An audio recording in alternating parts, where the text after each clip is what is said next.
back in 810, he and Kogan, and we are about to get into the war. Not us, but the United States. That'd be cool though. It would be fun. Why not? You know, it beats all this other stuff going on. But United States, if you recall, during the World War I, as everything is going on in Europe, we were remaining neutral. Exactly. With air quotes, Air to quotes, be a little bit sarcastic, because clearly by 1916, we are no longer neutral in the affairs of the Great War.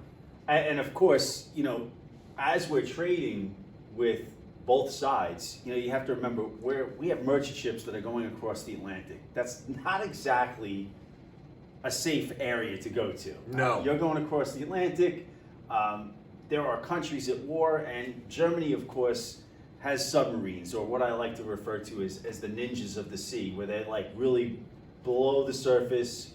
You can't see them until But they can see you. But they can see you. Yep. So the interesting thing is, let me get my eyes. This notice comes out.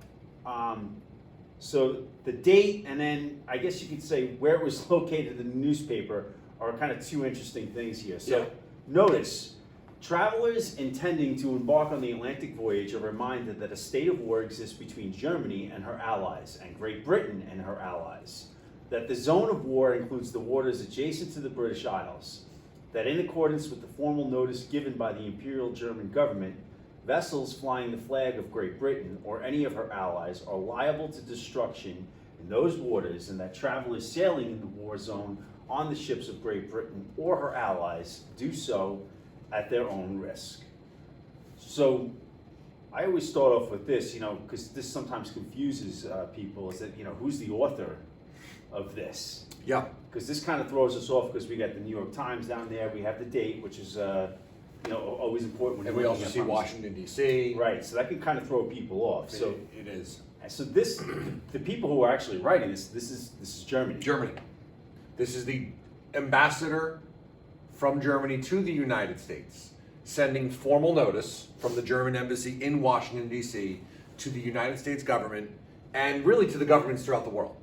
That To our allies. if you are Great Britain or Great Britain's friends, and you are sailing in the war zone near British Isles, you are liable to destruction. Okay, but we're not her allies. We're neutral. Right, right. So pretty much what Germany is saying is, you have been warned. Yep. Whatever is going to follow, you do this at your own And believe it risk. or not, this is part of rules of war.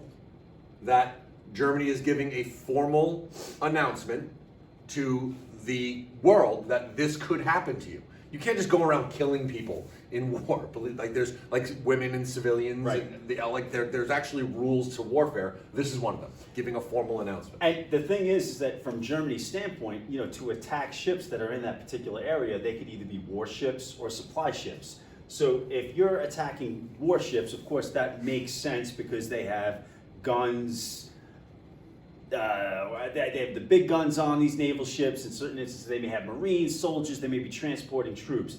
The other thing is that when you're looking at these supply ships that are bringing in supplies to help win the war, you know, if your enemy has supplies to continue to fight, they're going to keep on fighting. So from their standpoint, attacking those ships makes sense. But what if they attacked a cruise ship?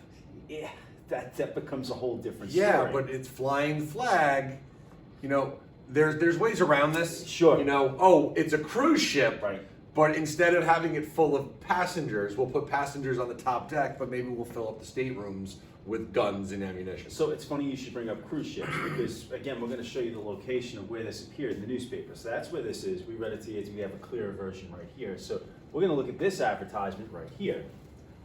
This is for the Lusitania. Mm-hmm. So again, let me get my eyes here. So here we go. And again, when you're thinking cruise ships, think, you know, Carnival, Royal Caribbean, a Disney cruise. You know, this is, all of them are passengers on here. Mm-hmm. Fastest and largest steamer now in the Atlantic. Service sales Saturday, May 1st, 10 a.m. Looks like we have where they're traveling to, Transylvania. That's got to be an interesting cruise then. Transylvania. Oh, yep. May 8th. You know, so these are all your port stops, I'm guessing. round the world tours through booking. New York. Yeah. All right, great. So Get on this boat. Come over to Europe. you're gonna have a good time. Have a good time. Go on vacation in beautiful Transylvania. Right. See what I did there? That was nice. Thank you. Now, they're appearing in the newspaper, right next to each other. So yeah, it's just I don't know what to make it. I mean, does But this make you even go back to the yellow journalism, right? because it's like, yeah, this is here, Right. but this has got the beautiful picture. This is like the, hey, look at me, come look at me, come book a cruise ship. During a war. Not to judge, but I mean, when this is right next to this, are you foolish for? Oh yeah. I mean, would you take that kind of risk? Me? Yeah. No, I don't think I would either. I'm a big coward. Yeah, I mean, like right over here. You know what? Let's maybe we'll go to the Pacific for this vacation Yeah. here. So I mean, again, you've been warned. This is right next to a cruise line ship, pretty much. And what's going to happen here is that now this Lusitania is going to take it sunk by a submarine. Yep. Off the coast of Ireland. Probably 1,200 dead, twice torpedoed, sinks in 15 minutes. We'll revisit that. Remind me to do that. And they were warned. And they the were submarine warned. even surfaced and like signaled the ship via like Morse code, like you need to turn around and go back to where you came from. Jeez. They didn't, and then like an hour later, boom, they sank it because they followed it. Now, when you're looking here, this is pretty much what a submarine does. If you haven't, when you're looking at these German U-boats, again, these are going to be a problem again in World War II. With submarine warfare. I mean, it is submarines when you're looking at the advantages they have. They're below the sea. You can't see them. They could fire at you without warning, and you may not notice it until the missile is coming actually to your ship. So Torpedo. These are. Did I say missile? You said Torpedo. missile. Torpedo. Oops. Hope my Navy buddies aren't watching. So, again, this is what winds up happening, and of course you have some images. And when we look at it, all right, this is pretty much an active war when we're getting into it. Mhm. We don't get into war with them right after this right away. But it goes back. It's This gonna is take some time. 1915. Yes. 1915. We kind of go back to, hey, why did we stop trading with Germany starting in 1915? Well, there's American. See a little bit of a there's shift. American passengers on this ship. You see a little bit of a shift there. Yes. There were quite a few of them. So when we look here, let's go back to the 15 minutes before I forget. And this is one of the things that kind of comes up. When you're looking at a ship that sinks within 15 minutes, probably there may have been something on board to expedite that. Because what they wound up finding out is that below deck, they were bringing in munitions to the Allies. So they were bringing in explosives, weapons, all of these things. That's going to make a ship, pretty much get annihilated, on impact when you're looking at that.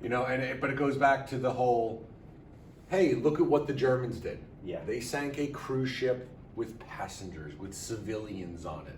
That was smuggling. That was in smuggling. weapons. Yeah. So there are a lot of dangers that go along with it. So we'll go over some notes. The U-boats with these German submarines are going to be used during World War I and again in World War II. They were attacking merchant ships, which is going to further escalate things to get the United States involved. This unrestricted submarine warfare. We're talking about May 7th, 1915, a German U-boat torpedoes the Lusitania. This was a British passenger ship, and it was off the coast of Ireland. And of course, we mentioned that they were probably smuggling in munitions. We don't go to war right away. However, the Sussex Pledge is put out there. So before Germany attacks any U-boats, any merchant ships, the U-boat would have to surface and give them warning. People always ask, well, why would they have to surface and give them warning? So these people have a chance to get on lifeboats and survive. At this point, it's like, okay, if in the unlikely event this does happen, let the passengers get off, let them be safe. It's the ship and the cargo that you really want. Miss anything with this? No. We could do the Zimmerman telegram and something separate. Something else. We'll be back in 2 minutes to do something called the Zimmerman telegram. Perfect. Thanks for watching.